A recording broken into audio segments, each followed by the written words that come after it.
Salam sejahtera untuk kita.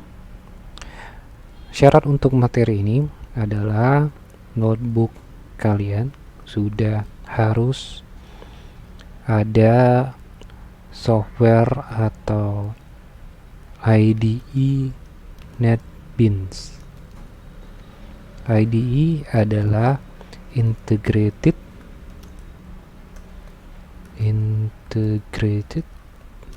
Development Environment.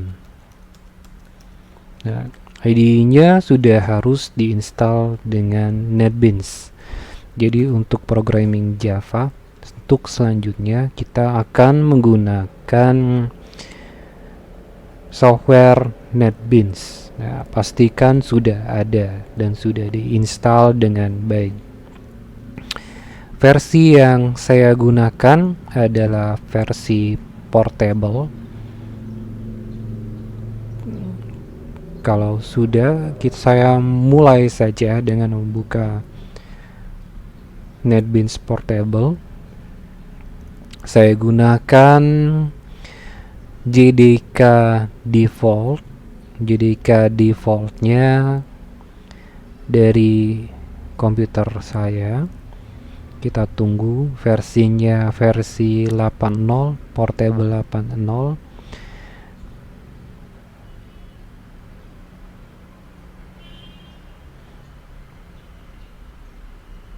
Kita tunggu.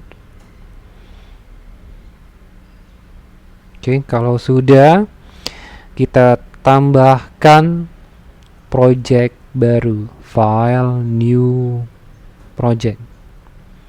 Nah, template-nya menggunakan project Java application. Next. Nah, tentukan namanya. Nah, untuk materi ini saya beri nama operator. Tentukan lokasi penyimpanannya, project location, silakan tentukan sendiri.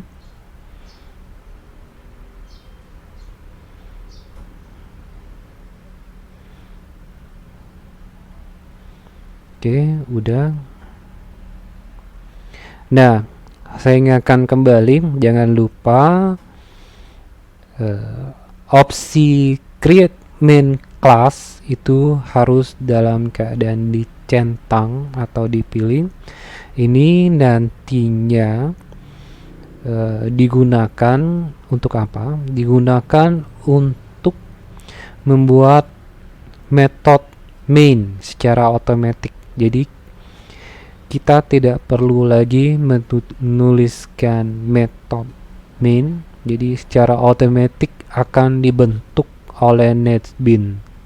Oke, kalau sudah dipastikan semuanya benar, nama, lokasi, kemudian otomatis main class-nya udah dicentang, kemudian finish.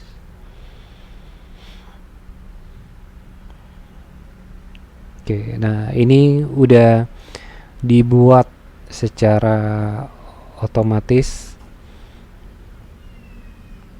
package-nya ya, package. Jadi hierarki yang ada di dalam suatu project Java biasanya adalah package.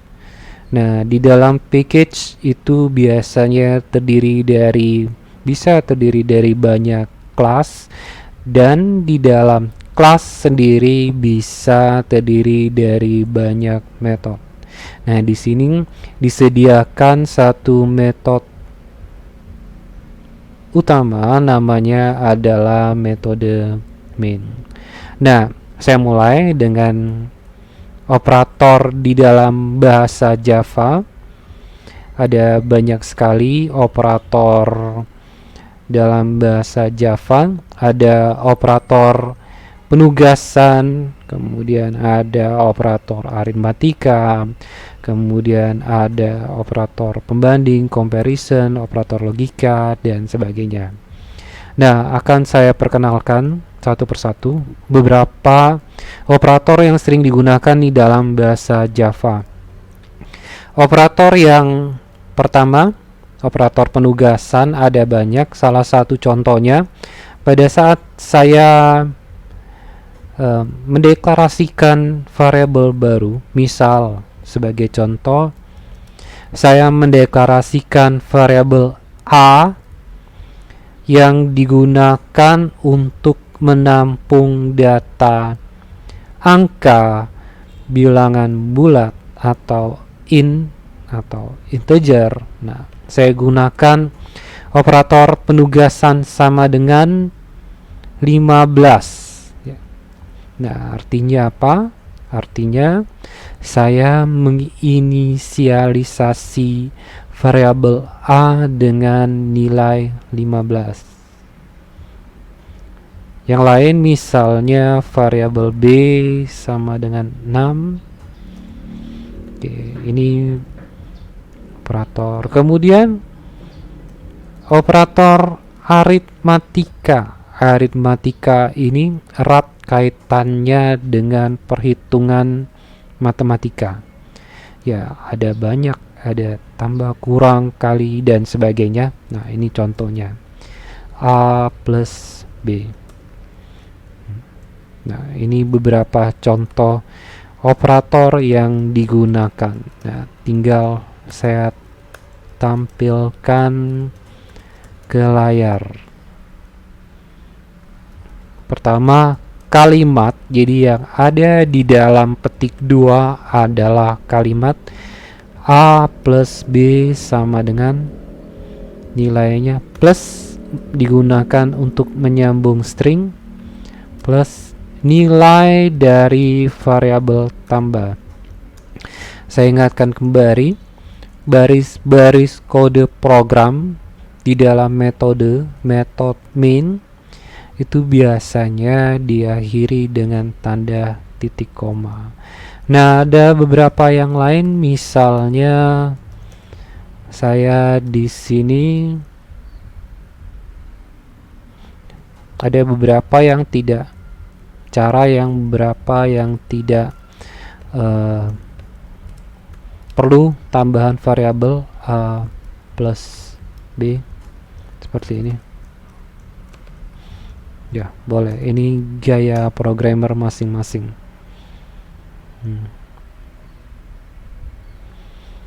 Beberapa operator penugasan yang lain, contohnya ada sebagai contoh C plus sama dengan B.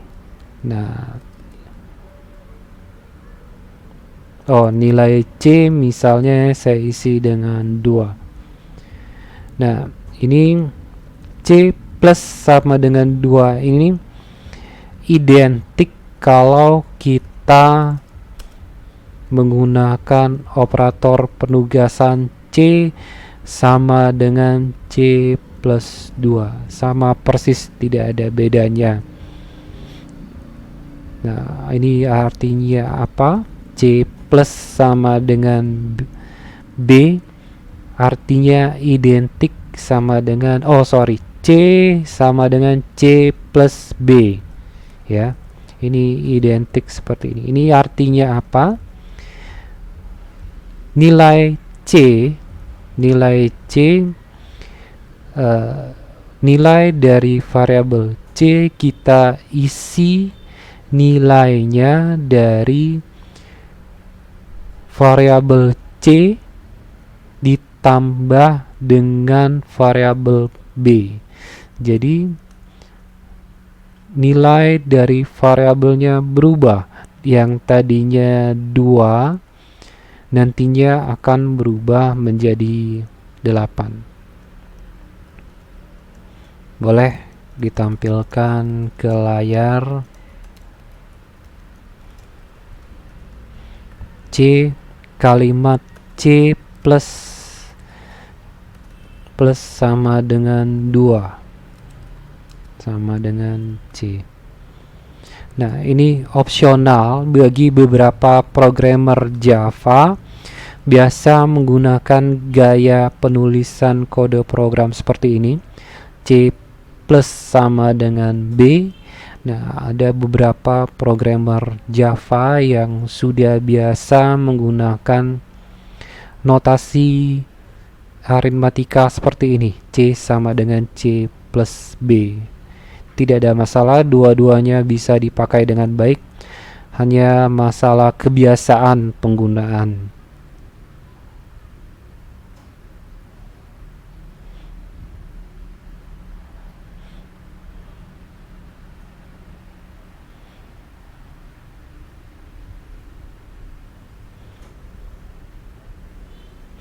Kemudian ada yang lain, kemudian ada operator increment, decrement. Increment, decrement artinya operator yang digunakan untuk menaikkan atau menurunkan nilai variabel sebesar 1 poin dan bisa digunakan untuk variabel angka. Contoh, integer x misalnya sama dengan 0 dan integer y sama dengan 0.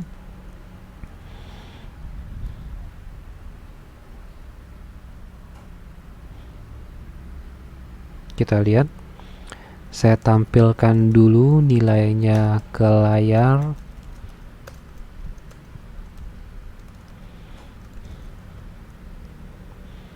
X kalimat ya, ini kalimat x sama dengan, saya sambung stringnya dengan nilai dari variabel x, kemudian saya sambung lagi dengan kalimat lagi, dan terakhir nilai dari variabel y. Jadi jangan bingung, yang berada di dalam petik 2 adalah kalimat, sedangkan x yang berikutnya adalah variabel, nilai dari variabel yang ditampilkan ke layar.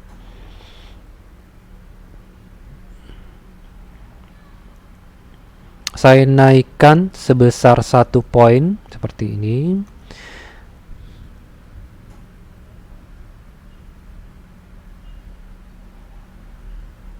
Kita lihat kembali nilainya berapa.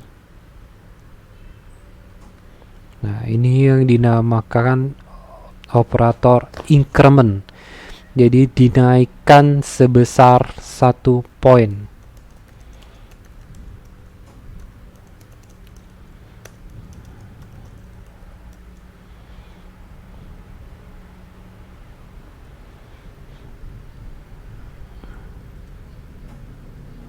Saya copy saja biar cepat.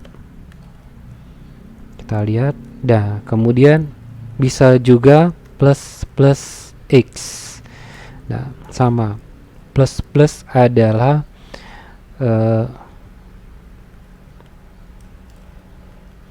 operator increment. Nah, kemudian kita lihat hasilnya ke layar. Running. Nah, runnya di sini ada tombol run main project. Kita running.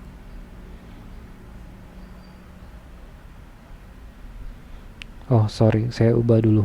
Punya saya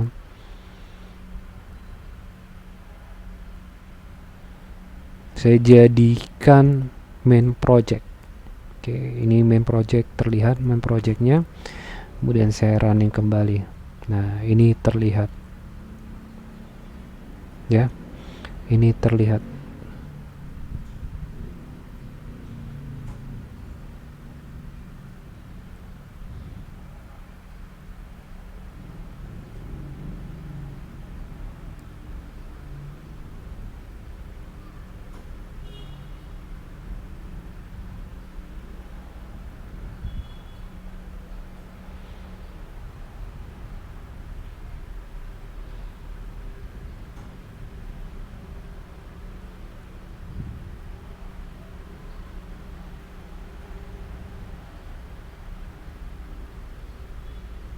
Ini ya, ini terlihat A plus B 21, kemudian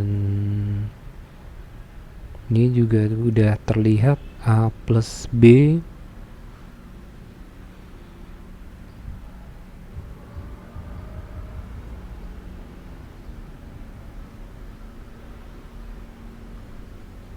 dan seterusnya.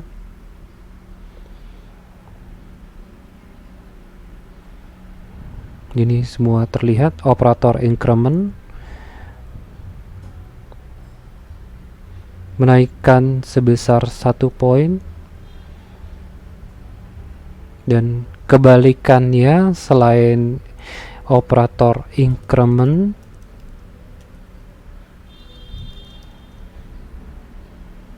ada operator decrement. Saya buat komentar sedikit, decrement dengan min ya, kebalikannya. Kalau plus operator increment plus akan menaikkan sebesar 1 poin, kalau decrement akan menurunkan sebesar 1 poin. Di sini masih ada yang salah, sorry. C plus sama dengan B ya, C sama dengan B adalah saya running kembali.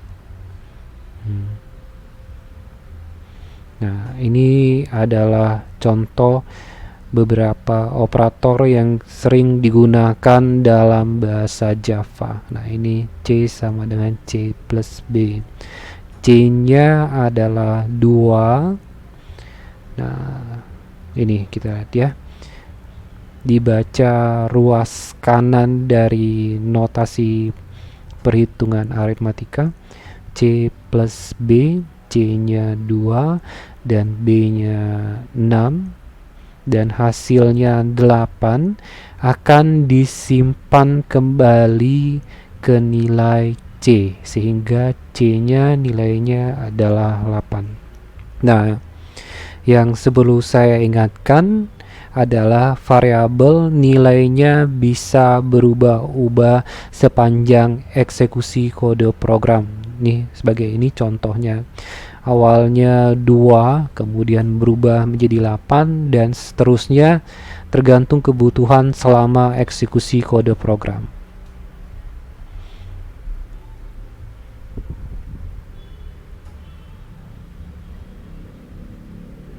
Oke, kemudian kita lanjutkan kembali.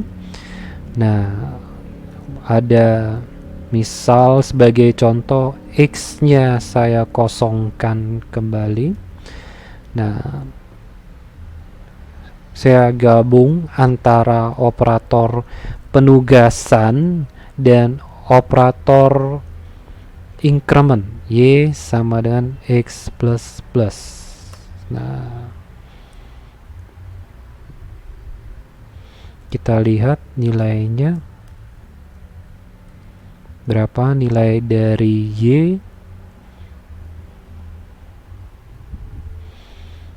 kemudian saya kosongkan kembali nilai X, dan saya gunakan notasi yang sama, Y sama dengan, nah ini saya buat sedikit berbeda, plus plus X. Kemudian kita lihat nilainya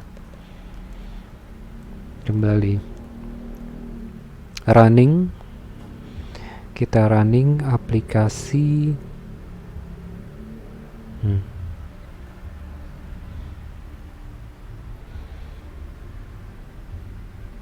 Nah, ini terlihat,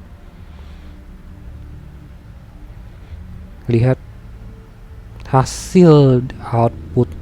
Nah, dari hasil outputnya silakan mengambil kesimpulan sendiri. Apa perbedaannya kalau saya menggunakan Y sama dengan X plus plus, atau saya gunakan Y sama dengan plus plus X. Lihat pada hasil Y-nya, nilai Y-nya berbeda, dan dari nilai tersebut silakan mengambil kesimpulan. Saya buatkan sedikit kesimpulannya. Jadi yang X plus plus yang pertama, nilai X diberikan ya, di copy ke nilai Y terlebih dahulu, baru nilai X dinaikkan sebesar 1 poin. Nah, ini menyebabkan nilai Y-nya menjadi 0. Nah, sedangkan kebalikannya, kalau saya gunakan plus plus X ya di awal operator increment-nya, nah yang terjadi adalah operator increment akan dikerjakan terlebih dahulu. Nilai X akan dinaikkan sebesar 1 poin dulu. Setelah berhasil, baru nilai dari variabel X akan disalin, diberikan nilainya ke variabel Y, sehingga nilai Y menjadi 1. Nah, ini adalah salah satu contoh penggunaan variabel, ada banyak sekali. Yang lain misalnya ada contoh yang lain, misalnya variabel baru, misalnya variabel F. Variabel F digunakan untuk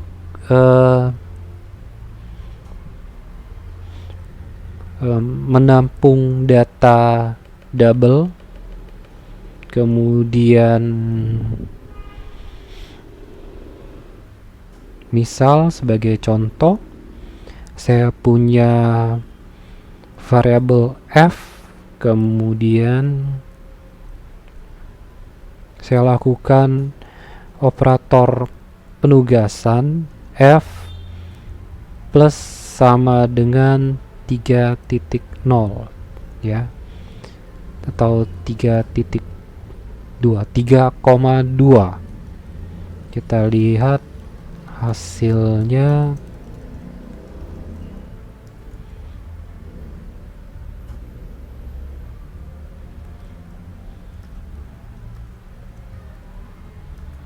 Nilai F adalah, kita running, benar ya, F plus sama dengan 3.2 itu identik dengan F sama dengan F plus 3.2. Nah, notasinya silakan bisa memilih salah satu. Gaya programmingnya boleh menggunakan cara yang pertama, atau boleh juga menggunakan cara yang kedua.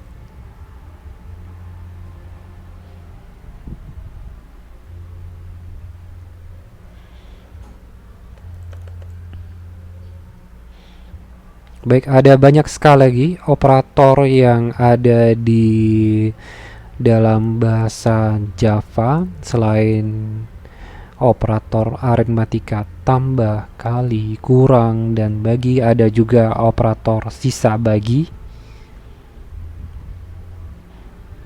yang juga sering digunakan di dalam programming.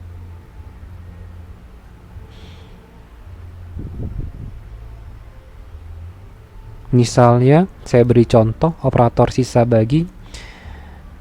Sisa sama dengan 3 modulus mod 2. Berapa? Saya beri sedikit komentar. Persen adalah operator modulus sisa bagi.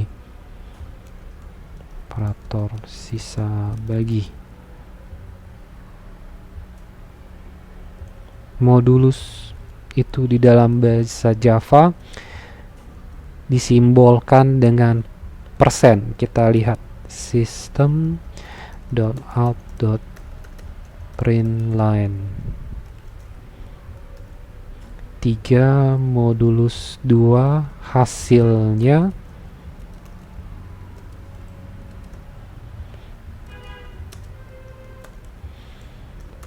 tiga dibagi 2, sisanya adalah 1 ya. Nah, ini beberapa operator yang sering digunakan di dalam bahasa Java. Nah, saya ulangi kembali. Ada poin-poin pentingnya, silakan dibaca di slide yang sudah kami sediakan berkaitan dengan operator yang sering digunakan di dalam programming. Ada operator pertama aritmatika yang berhubungan dengan perhitungan matematika, ya, seperti yang saya sebutkan sebelumnya. Kemudian operator penugasan, ya, penugasan seperti tadi yang sudah jelaskan. Kemudian ada sama dengan, plus sama dengan, X sama dengan X plus 2 dan sebagainya. Nah, kemudian saya juga memperkenalkan beberapa tipe data yang baru.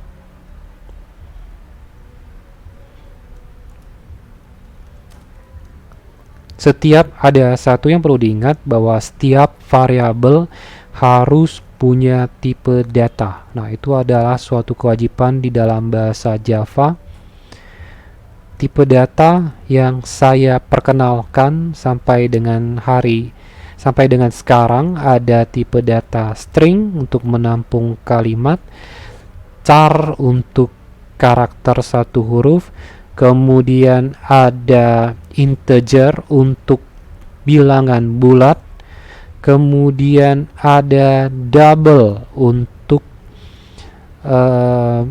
bilangan pecahan. Nah, ini silakan dibaca kembali untuk lebih lengkap. Ada apa saja operator aritmatika yang bisa digunakan, kemudian operator penugasan apa saja yang bisa digunakan, kemudian variabel yang punya tipe data, yang wajib punya tipe data. Silakan dibaca kembali, ada tipe data apa saja yang di dalam bahasa Java. Kemudian apa perbedaannya, seperti integer, kemudian double, apa perbedaannya, kemudian size-nya sendiri bagaimana. Untuk lebih detailnya silakan dibaca lagi tentang tipe data. Tipe data apa saja yang tersedia di dalam bahasa Java. Saya akhiri materi ini dengan ucapan semoga bermanfaat bagi kita semua dan selamat belajar.